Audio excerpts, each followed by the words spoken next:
बहुत हो गई तेरी अच्छाई रानो। आज जब ये डाल गिरेगी तो तेरा घमंड और तेरा ये सुखी संसार सब मिट्टी में मिल जाएगा। न रहेगा घर, न रहेगी रानो। डाल टूटने की आवाज आती है। रानो अचानक घोंसले से बाहर झांकती है और बाहर कालू को कुल्हाड़ी के साथ देख सुन्न रह जाती है। कालू भाई, ये आप क्या कर रहे हैं? मेरे बच्चे अंदर सो रहे हैं, खुदा के लिए रुक जाइए। भाई कहना छोड़ दे। आज इस जंगल में सिर्फ कालू का राज होगा। जब अपना ही खून दुश्मन बन जाए तो कोई कहाँ जाए? क्या रानो अपने बच्चों को इस मुसीबत से बचा पाएगी? पुराने तूफान में सब कुछ खोने के बाद रानो चिड़िया इन 3 अंडों में अपनी नई दुनिया देख रही थी।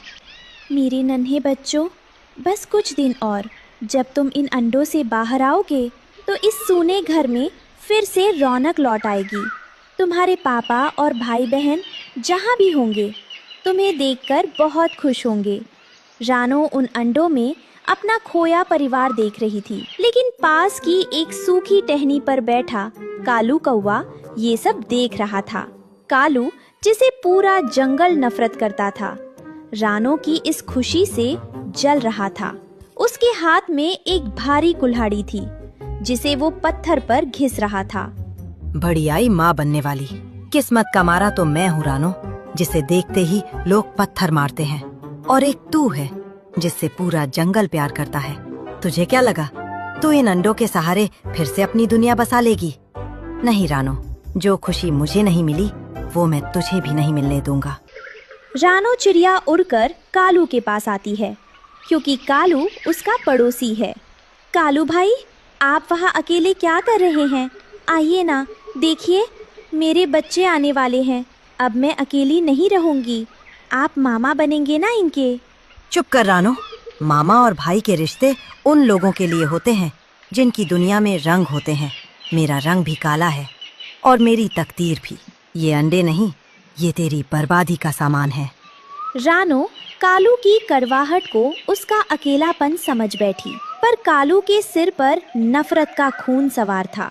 वो अपनी कुल्हाड़ी से रानो का घोंसला उजाड़ने की तैयारी कर चुका था। कालू को रानो का खुश रहना पसंद नहीं था। वो उसे दुखी देखना चाहता था ताकि उसे अपना अकेलापन कम लगे। वो उसके घर जाता है। रानो, इन बेजान अंडों से क्या उम्मीद लगा रखी है? इस जंगल में कोई किसी का नहीं होता। आज हंस रही है, कल। कालू भाई, आप दुनिया से नहीं खुद से नाराज है। ये करवाहट छोड़ दीजिए। एक बार किसी को अपना मानकर तो देखिए। ये जंगल आपको उजाड़ नहीं बल्कि अपना घर लगने लगेगा। रिश्ते और अपनेपन की बातें उन पर अच्छी लगती हैं जिनके पास सुंदर पंख होते हैं। मुझे तो सब मनहूस कहते हैं। देख लेना रानो, तेरा ये प्यार ही एक दिन तेरी बर्बादी की वजह बनेगा। कालू चिढ़कर वहाँ से जाने लगा। तभी उसकी नजर रानो के घोंसले के नीचे छिपी एक जहरीली नागिन पर पड़ी, जो अंडों की तरफ बढ़ रही थी। उसने नागिन को देखा और बिना कुछ कहे चुपचाप वहाँ से उड़ गया। अगर कुदरत ही तेरा घर उजाड़ना चाहती है तो मैं तुझे क्यों बचाऊं? देखते हैं रानो, तेरा ये विश्वास तुझे कैसे बचाता है। नागिन रानो के बिल्कुल करीब पहुँच गई। जैसे ही नागिन ने रानो का घर का दरवाजा खोलना चाहा, अचानक ऊपर से एक कांटेदार सूखी टहनी हवा से टूटकर नागिन के ऊपर गिर गई।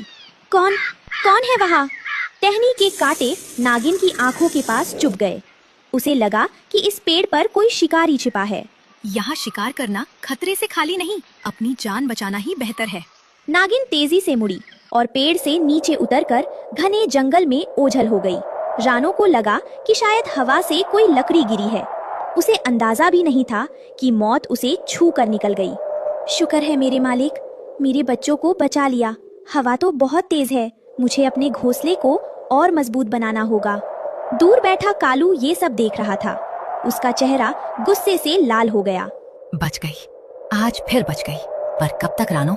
नागिन नहीं तो ये कालू की कुल्हाड़ी तेरा घर उजाड़ेगी। बहुत जल्द, बहुत जल्द।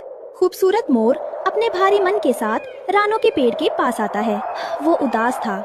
रानो बहन, सब कहते हैं कि मैं बहुत सुंदर हूँ, लेकिन इस सुंदरता का मैं क्या करूँ? ये भारी पंख मुझे अब बोझ लगते हैं, क्योंकि जब मैं नाचता हूँ तो कोई ताली बजाने वाला नहीं होता, और जब मैं रोता हूँ तो कोई आंसू पोंछने वाला नहीं होता। मोर भाई, अकेले तो हम सब हैं, मेरा भी कोई नहीं, पर इन अंडों में मैं अपनी पूरी दुनिया देखती हूँ। आप घबराइए मत, आज से आपका दुख मेरा दुख है, हम सब मिलकर एक परिवार बनेंगे।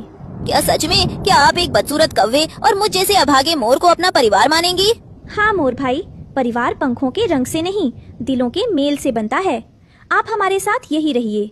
अभी रानो और मोर बात ही कर रहे थे कि मोर की नजर पेड़ के नीचे पड़े एक पुराने फटे हुए मोर पंख पर पड़ी। मोर उसे देखते ही कांपने लगा।